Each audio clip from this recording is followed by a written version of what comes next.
Diawali dengan cerita legenda 10 cincin yang terdengar selama ribuan tahun, cincin tersebut dimiliki oleh satu pemuda yang konon katanya didapat entah dari sebuah kawah atau dari kuburan. Cincin tersebut memberikan kekuatan dewa kepada pemakainya dan kehidupan abadi. Sebenarnya kekuatan itu bisa digunakan untuk kebaikan, tetapi pemuda bernama Wenwu ini menginginkan kekuatan, kekuasaan, bahkan kekayaan ke berbagai penjuru belahan dunia selama ribuan tahun, tetap tidak membuatnya puas, dan masih menginginkan lebih dan lebih, dan menamai pasukannya dengan sebutan pasukan 10 cincin. Pada tahun 1996, Wenwu mengetahui adanya legenda Talo di mana tempat tersebut tersembunyi yang mempunyai makhluk mitos dan sihir kuno, tempat di mana berlatih seni bela diri dari para dewa. Wenwu pun ingin menemukannya.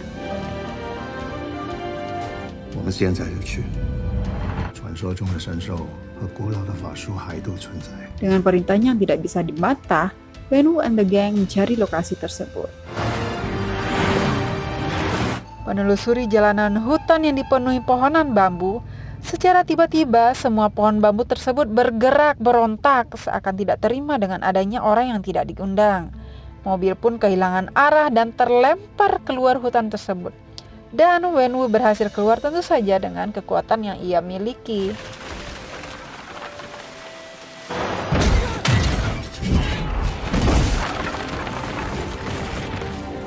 Setelah tidak ada lagi tempat di bumi untuk ditaklukkannya, Wenwu pun tetap berusaha mencari desa Talor dengan menyusuri hutan dan disinilah bertemu dengan seorang perempuan Yingli, penjaga desa tersebut yang ternyata mengalahkan Wenwu dan akhirnya menjadi istrinya.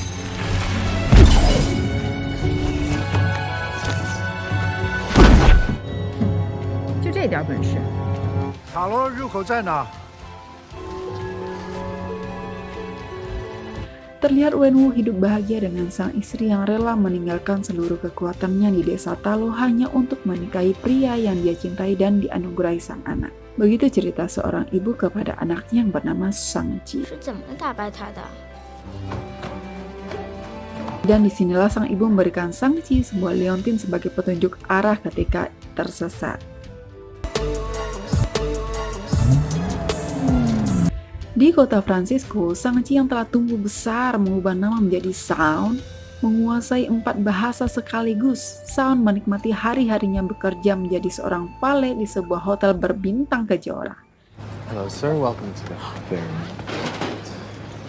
Shaun mempunyai seorang sahabat bernama Katie yang sepertinya udah klop banget berdua kemana-mana, seperti udah tahu seluk-beluk kebiasaan masing-masing. Kalau seperti ini, sepertinya perempuan udah baper kali ya. Rutinitas setiap hari, Shaun yang selalu mampir ke rumah sahabatnya dan dikelilingi oleh keluarga Katie yang seperti telah menjadi keluarganya. Walau teman dan keluarganya mendorong mereka untuk mencari pekerjaan yang lebih lagi.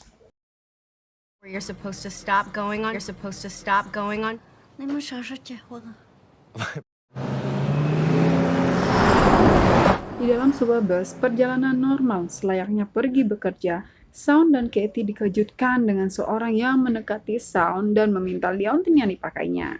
Dengan penolakan baik pun, Shaun berkata tidak mengenali mereka. Tetapi gerombolan orang yang tidak dikenal menyerang Shaun dan melukai sahabatnya Katie. Disinilah keluar kemampuan aksi bela diri Shaun yang selama ini telah ia tutup rapat. You look like you can fight? Come on, bro! I know what you're talking about, dude. Tidak tanggung-tanggung, Shaun pun mengeluarkan semua kekuatan yang ada yang terpendam selama ini. Aksi tersebut pun direkam salah seorang YouTuber atau konten kreator yang menjadi video pertarungan yang viral dalam sebuah bus.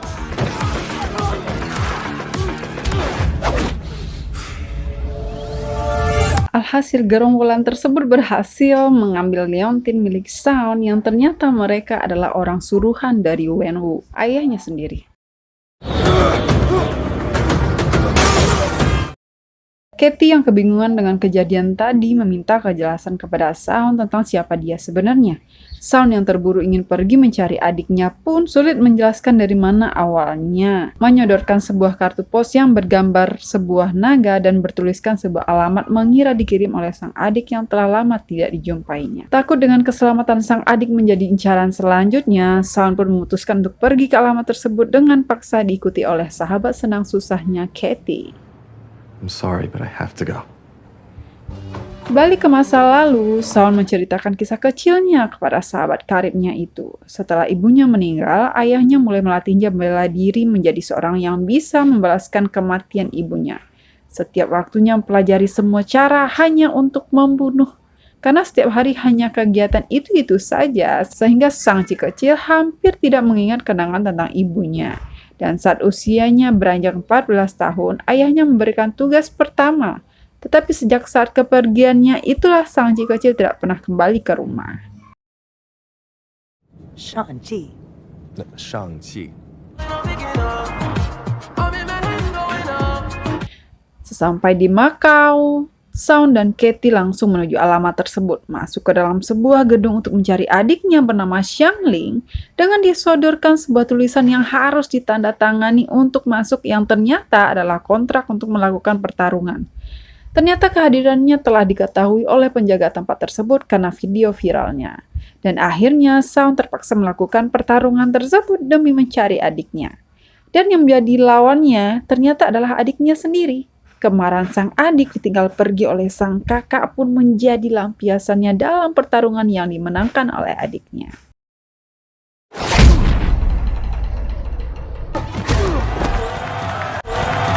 Ternyata tempat pertarungan bawah tanah Macau itu adalah milik adiknya yang ia bangun sendiri dari umur 16 tahun. Kemarahannya terhadap sang kakak belum reda dan tidak menginginkan keberadaannya layaknya 10 tahun silam ketika Sound meninggalkannya. Sound pun memperlihatkan sebuah kartu yang bergambarkan naga yang ternyata bukan dikirim oleh sang adik. Sound pun mengabarkan bahwa pasukan 10 cincin akan datang untuk mencari Leontin sang adik. Dan Sound mempunyai firasat yang tidak bagus tentang Leontin tersebut. I didn't need you then, and I don't need you now.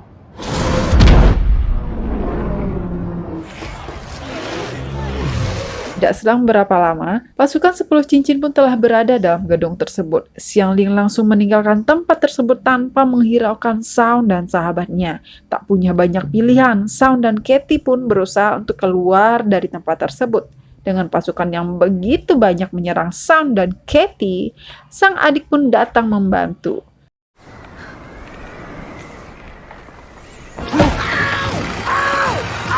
Pertarungan pun tambah sengit ketika Leontin sang adik diambil oleh orang yang melatih Sound dari kecil. Tapi ketika si pelatih telah di tangan, ternyata pertarungan itu dihentikan oleh kedatangan Wenwu. Sang ayah yang sangat mengetahui kemampuan anaknya bahwa tidak akan bisa terbunuh oleh pasukannya dengan cara apapun. Let's go home. Akhirnya Wenwu mendapatkan kedua Leontin tersebut dan mengajak anaknya kembali pulang ke rumah masa kecilnya. Pulang dengan helikopter pribadi, Sound melihat kerajaan yang telah membesar yang didirikan oleh sang ayah semenjak kepergiannya. Memasuki kamar saat ia kecil kembali mengingatkannya sejarah terbentuknya seorang Shang-Chi yang sekarang ia kubur. My son is home. Di sisi lain, Xiangli yang seperti tidak dianggap ternyata punya cerita tersendiri. Semenjak kepergian ibunya, sang ayah Wenwu tidak bisa melihatnya karena mengingatkannya kepada istri tercinta. Sehingga Xiangli bertahan dengan hanya diam dan melihat selama dia berada di dekat ayahnya. Xiangli ini pun tidak diperbolehkan berlatih dengan anak lelaki, sehingga dia belajar sendiri dengan cara melihat dan melakukannya lebih baik. Saat umurnya 16 tahun, dia kabur dari rumah setelah tahu kakaknya tidak mungkin kembali. Karena pelakuan sang ayah, akhirnya Xiangli membangun kerajaannya sendiri, pertarungan bawah tanah di Macau. If my dad won't let me into his empire, Is he gonna kill us? Makan malam yang seharusnya hangat malah menjadi teka-teki sendiri bagi Xiangli dan Xiaon. Bagaimana sang ayah mengetahui keberadaan sang anak, dan ternyata Wenwu menginginkan Sound untuk menjadi bagian dari kerajaannya. Setelah 10 tahun tidak menghasilkan apa-apa, langsung dijawab Sound, "Big no, Daddy." I've had many names throughout my life. American Girl. Perbincangan yang sedikit banyak pun terjadi sampai Wenwu menceritakan awal bertemunya dia dan istrinya. Ketika memutuskan untuk bersama, Wenwu melepaskan 10 cincinnya dan menjalankan kehidupan normal layaknya seorang manusia. Sama halnya dengan sang istri meninggalkan segala kemampuan bela dirinya di desa Talo. Setelah mempunyai keluarga kecil itu, baru Wenwu menyadari hidup itu enak, bro. Dan ternyata lagi nama Wenwu ini hanya dipanggil oleh sang istri. Dan setelah dia meninggal, kebahagiaan itu hilang dan Wenwu kembali tersesat. Everything changed. Di sebuah ruangan tempat Wenwu meneliti seluk-beluk dunia, dia memperlihatkan sebuah buku tua tentang desa Talo yang legendaris. Dia berhasil menemukan sebuah gerbang jauh di dalam pegunungan di desa Talo. Dan menurutnya sang istri masih menunggunya di balik sana, yang membutuhkan bantuannya dari suara yang ia dengar.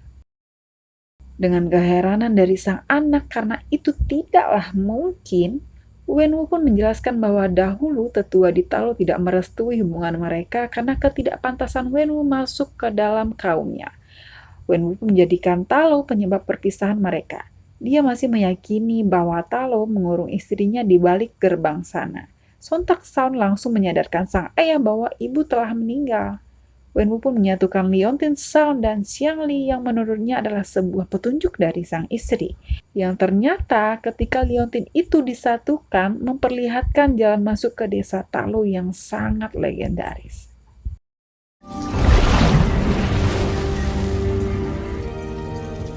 The passage to Talo is Wenwu langsung mengumumkan kepada para pasukannya bahwa akan menyelamatkan sang istri yang menurutnya terpenjara di desa Talo. Tetapi senyum manisnya masih terasa pahit ketika mengatakan akan membakar desa tersebut kalau tidak diizinkan masuk. Sang dan Xiangli yang membantah pun langsung dilumpuhkan oleh sang ayah dan mengurung mereka bersama dengan sahabatnya Katie.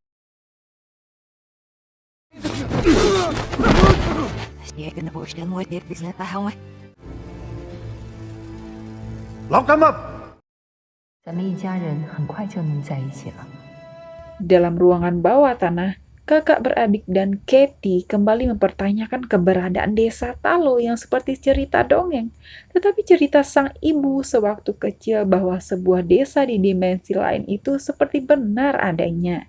Mengingat ayahnya akan menghancurkan Talo dalam waktu terdekat, tidak ada pilihan lain dari Sound untuk tetap mencari desa Talo tersebut bagaimana caranya sebelum ayahnya menemukannya. 咱们一家人很快就能在一起了。 He's gonna destroy everything that's left of our family. Ternyata di ruangan tersebut ada orang lain yang tidak mereka ketahui. Dia adalah Trevor yang datang entah dari mana, tapi sudah terkurung lama di bawah sana. Bersama dengan Morris yang ternyata dibawa oleh sang ayah dari hutan ajaib Talo saat mencari pintu masuk ke desa itu. Morris pun mengenal Sound dan meminta untuk diantarkan kembali ke tempat asalnya yaitu desa Talo. Tetapi sepengetahuan Sound, desa itu hanya terbuka setahun sekali. Dan Morris pun mengatakan bahwa Sound dapat melewati labirin bergerak tersebut tanpa menunggu jalannya terbuka dengan panduannya. Dan tentunya ini sangat berbahaya menyangkut tak pernah seorang pun berhasil dengan selamat.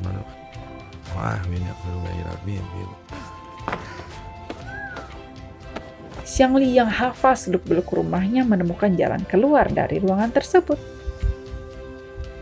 Tak banyak waktu mereka pun langsung pergi dengan mengendari salah satu mobil yang ada. Tidaklah mulus, sistem keamanan yang sangat terkontrol pun menyulitkan mereka untuk keluar dari sana. Serangan yang datang tidak membuat Katie yang mempunyai pengalaman palennya layaknya seorang pembalap terintimidasi. Dengan bantuan kakak beradik, mereka pun berhasil keluar dari kerajaan tersebut. Sang ayah tetap melanjutkan untuk menyatakan perang. Access approved. Prepare the men for war. Dengan panduan Morris, Shaun, Xiangli, Katie, dan Trevor menunggu waktu yang tepat untuk bisa melewati hutan bambu tersebut. Dengan aba-aba dari Maurice, Katie pun memasuki hutan bambu yang disebut dengan labirin bergerak. Sesaat setelah mereka memasuki jalanan hutan, Maurice pun mengisyaratkan untuk lebih cepat diikuti oleh ditutupinya jalan di belakang mereka seperti hutan yang memangsa. Alhasil mereka pun berhasil melewati labirin bergerak itu dengan bantuan Maurice.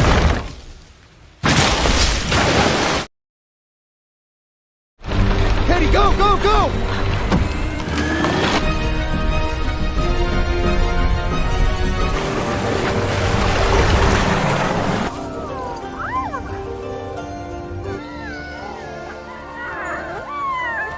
Masuk ke dimensi lain dengan pandangan yang indah seperti cerita dongeng.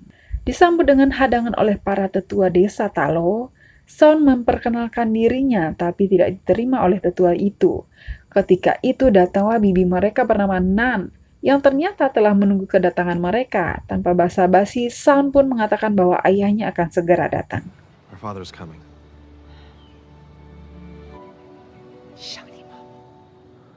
Shaun pun menjelaskan kedatangan ayahnya untuk membebaskan ibunya dari gerbang itu. Sontak bibi Nan mempertanyakan tentang cincin yang pernah dilepas oleh sang ayah. Ternyata 10 cincin yang dipakai sang ayah adalah kekuatan yang bisa membebaskan mereka, yaitu pelahap roh di balik Dark Gate atau gerbang kegelapan. Dipancing untuk membuka Dark Gate tersebut oleh suara makhluk di dalamnya, yang menjanjikan keinginan terbesar mereka. Bibi Nan pun menjelaskan bahwa 4.000 tahun mereka telah bersiap untuk sesuatu yang buruk, menjaga gerbang kegelapan dan bersumpah untuk menjaga dua dunia yang berbeda dari kejahatan yang terkunci di baliknya. So you think soul eaters are talking to our dad? Tahu kala kedua anaknya akan datang ke desa Talo, sang ibu meminta Bibi Nan menyiapkan sesuatu untuk kedua anaknya itu. Seakan tahu potensi dari ponakannya itu, Bibi Nan pun memberikan peralatan kepada Xiangli yang hanya terdiam melihat semua perempuan berlatih bersama di desa itu. Di sisi lain, Shaun pun meminta Bibi Nan mengajarkannya cara untuk mengalahkan sang ayah, karena hanya ibunya satu-satu orang yang bisa mengalahkannya. Dan mereka bertiga pun masing-masing belajar bela diri lebih dalam lagi.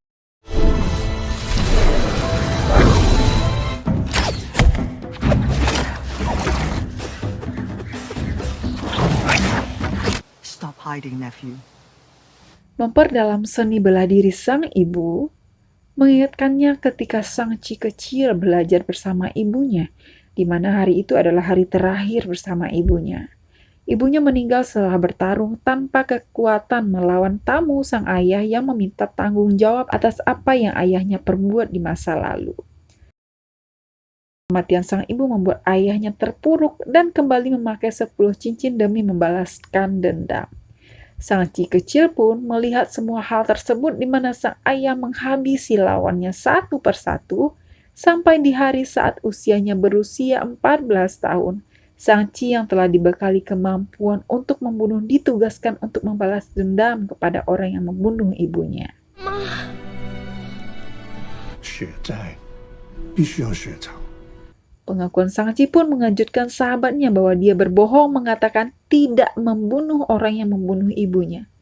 Berarti tugas pertama yang diberikan ayahnya dia lakukan, lalu menghilang dengan merubah namanya berharap memulai hidup baru, seakan itu tidak pernah terjadi.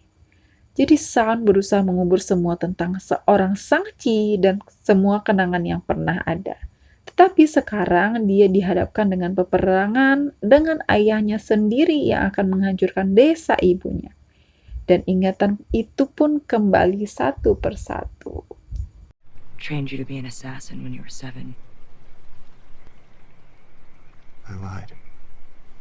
Akhirnya Wenwu dan pasukannya berhasil masuk ke dalam desa Talo. Dihadang oleh pasukan Talo dan anaknya sendiri, Wenwu pun tetap ingin membuka gerbang tersebut dengan perintahnya untuk melakukan serangan. Serangan pun terjadi. Wenwu pun tetap berjalan masuk mencari gerbang kegelapan itu. Diikuti oleh Shaun, terjadilah perkelahian antara lelaki dan percakapan kekesalan yang tak pernah tersebutkan selama ini. Kenapa baru sekarang? Are you planning to stop me all by yourself? That's what you wanted? You stood at the window and watched her die. Dengan kemarahannya, Wenwu melempar Sound jauh ke dalam danau saat bersamaan suara yang menurutnya adalah istrinya memanggil meminta diselamat. Wenwu pun langsung memukul gerbang kegelapan tersebut. Hanya dengan 2 kali pukulan, makhluk pemakan roh itu keluar dan mencari mangsa. Alhasil dengan melihat kejadian itu, para pasukan bersatu untuk menyelamatkan satu sama lain. 活动回来。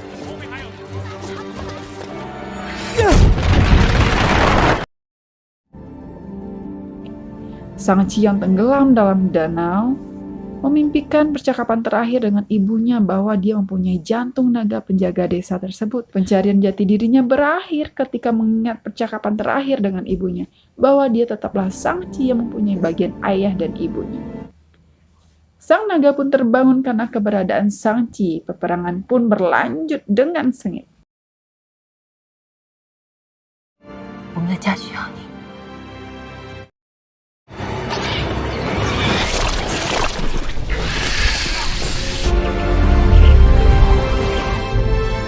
Shang-Chi yang berusaha untuk menghentikan ayahnya, dan sang ayah pun dikagetkan dengan kemampuan yang dimiliki Shang-Chi seperti kekuatan istrinya dan mampu mengendalikan 10 cincin yang dimilikinya dan memberikan Shang-Chi kekuatan lebih besar lagi.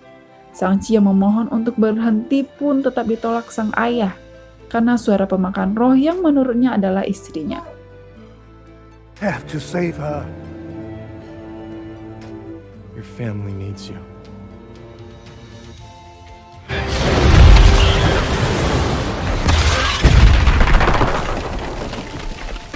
Alhasil makhluk itu terbebas dan melahap roh sang ayah.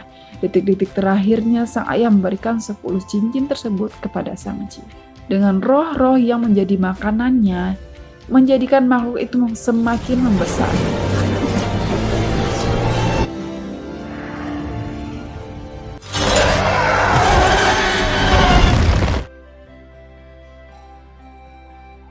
Calm down, mate.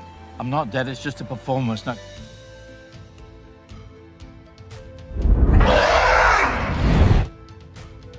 Dengan bantuan sang naga dan para tetua di desa Talo, dan juga gabungan pasukan 10 cincin dan sahabat Katie yang mampu melesatkan anak panahnya tepat ke arah titik kritis, Raja makhluk pemakan roh tersebut dapat dilumpuhkan, ditambah lagi dengan kekuatan super Shang-Chi yang semakin menjadi-jadi, membuat makhluk itu hancur berkeping-keping seperti butiran.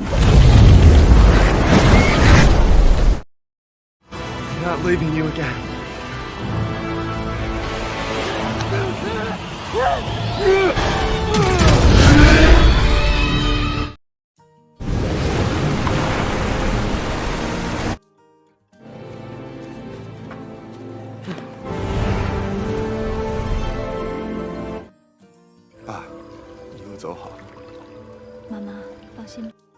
Akhir cerita, seperti biasa Sound dan Katie kembali ke rutinitasnya yang nyaman sambil menceritakan pengalamannya kepada temannya. We made it. Just take the shot, you little mooch. Shang-Chi. Di sisi lain, Xiangli mengambil alih kerajaan yang dipimpin oleh ayahnya. Selesai, terima kasih, bye-bye.